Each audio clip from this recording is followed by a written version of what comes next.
Ito po mga kababayan, Luzon, Visayas, and Republic of Mindanao, Province of China, ni Digong.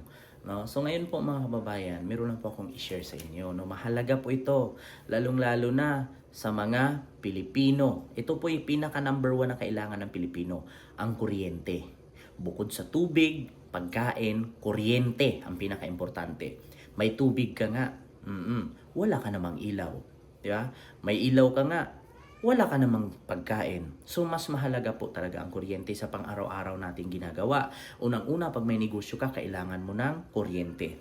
Unang-una, kapag may trabaho ka, kailangan mo ng kuryente. Ngunit, sa aking nabalitaan, no, at according sa video na ito na napapanood ko, mga kaloyalista, hindi lang pala West Philippine Sea or pagmamay-ari ng Pilipinas na isla ang bininta ni Digong, kundi pati pala ang kuryente ng Pilipinas ay pagmamay-ari na ng China.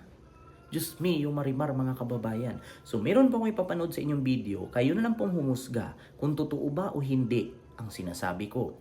Hindi lang West Philippine Sea ang bininta, kundi pati ang kuryente ng Pilipinas ay pagmamay-ari na ng China at delikado pa ito. Kung makontrol ito ng China, buong Pilipinas shutdown, walang kuryente. Panoorin niyo po ito.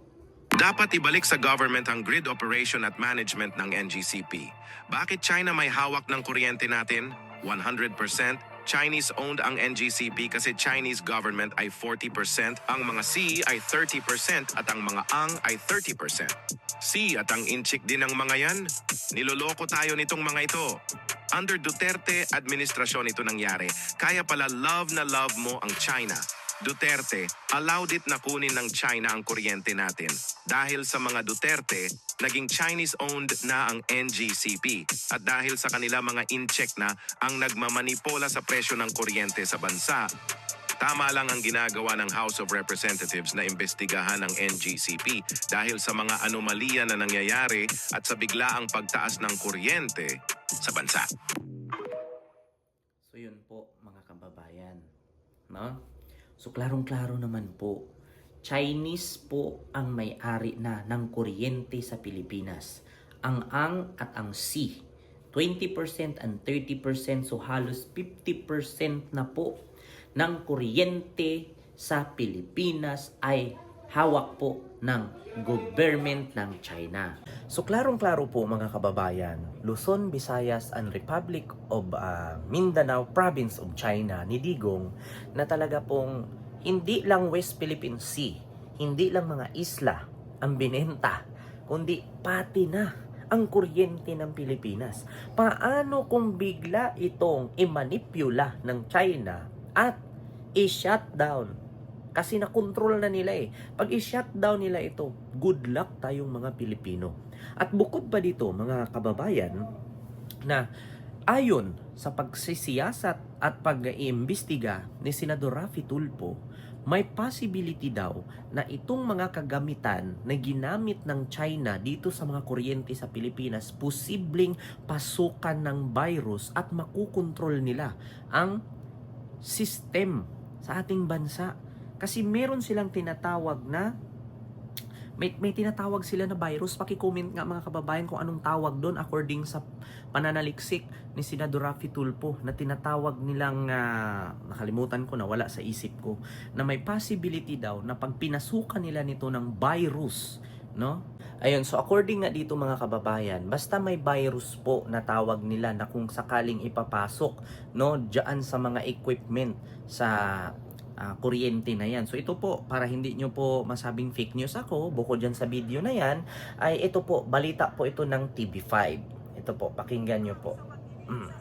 Na pwede ngang makontrol ng China ang power grid ng Pilipinas base sa resulta ng pag-iinspeksyon ng National Security Council sa mga pasilidad ng NGCP. Kaya naman nagkakaisa ang mga senador na dapat nang bawiin na ang 40% share ng China sa kumpanya. Nasa frontline ng balita niya, si Mayan Los Baños. Kumbinsido ang ilang senador na sa gitna ng agawan ng Pilipinas at China ng ilang teritoryo sa West Philippine Sea, malaking banta sa ating bansa na kabilang ang China sa mga may-ari ng National Grid Corporation of the Philippines. 40% ng NGCP ang hawak ng State Grid Corporation of China. Nandun talaga yung clear and present danger. Dahil nga po, just imagine yung ating national grid ang may control, kung tutusin, ay ibang bansa. And just imagine, meron naman tayong alitan ngayon, sigalot sa pagitan ng China at Pilipinas, na pwede nilang gawan tayo ng kalokohan kung gugustuhin nila. Hindi po madaling sabihin na hindi national security threat na may ibang bansa na state-owned enterprise na may obligasyon mangolekta ng impormasyon o intelligence at ibigay sa kanilang gobyerno sa Beijing tungkol sa ating bansa at maging tungkol sa ating Narinig nyo naman po mga kababayan. Malaki po, national threat po ito. According po kasi sa mga pag-aaral, no, at pag-imbestiga ng mga senador, lalo ngayon ang China at ang Pilipinas may sigalot. May hindi pagkakaintindihan patungkol sa West Philippine Sea dahil din po yan kay Digong. So ngayon, eto na naman, yung kuryente ng Pilipinas hawak at kontrolado ng China. So bakit hindi ito sinasabi ng mga vlogger ng DDS dyan na tayo pala ay kontrol na ng China? Kuryente, sunod nitong kukontrolin nila tubig, sunod nilang kukontrolin dito ang internet. So ano na mangyari sa Pilipinas? Ito na ba yung sinasabi ko palagi na Luzon, Visayas, and Republic of Mindanao, Province of China? So matutuluyan na nga ba, no, na magiging probinsya na po talaga tayo ng China? Diyos ko mga kababayan, hindi lang mga isla ang pinabayaan, pinamigay or binenta ng administrasyon ni Shigong kay Xi Jinping, pati ang kuryente ng Pilipinas ay kontrolado at pagmamay-ari na ng China. Naku po. So paano na lang tayo mga Pilipino nito? Paano na lang yung pang-araw-araw natin? No? So may possibility na kapag kinontrol ng China ang kuryente sa Pilipinas, pwede tayong i-shutdown lahat. 'Di ba? So ito na siguro yung araw or panahon na buksan ang Bataan Nuclear Power Plant. 'Di ba? Actually, marami pong mga senador niyan nung panahon ni Digong na pinagbawalan at tutol na buksan ang nuclear power plant kasi daw delikado, katulad daw sa Japan na bigla na lang sumabog.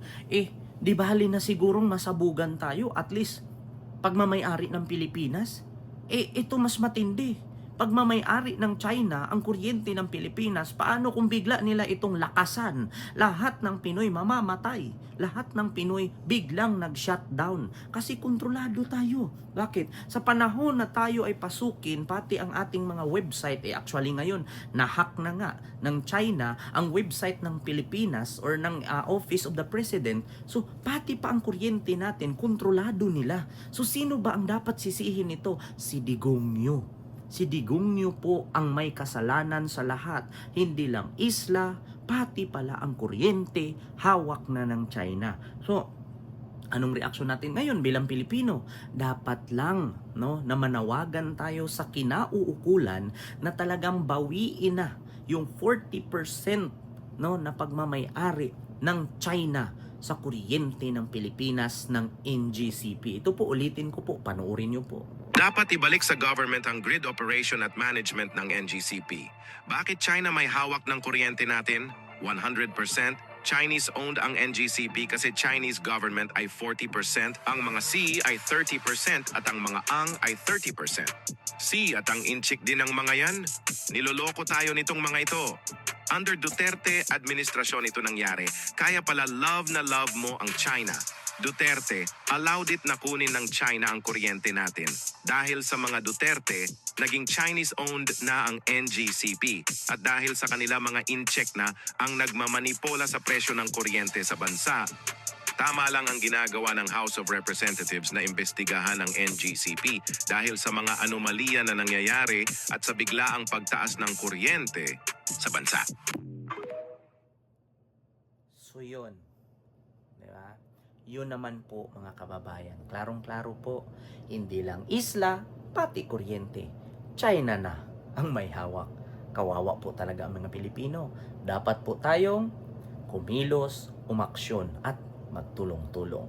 Huwag nang ibalik sa highest position ang mga demonyo. And I thank you. God first.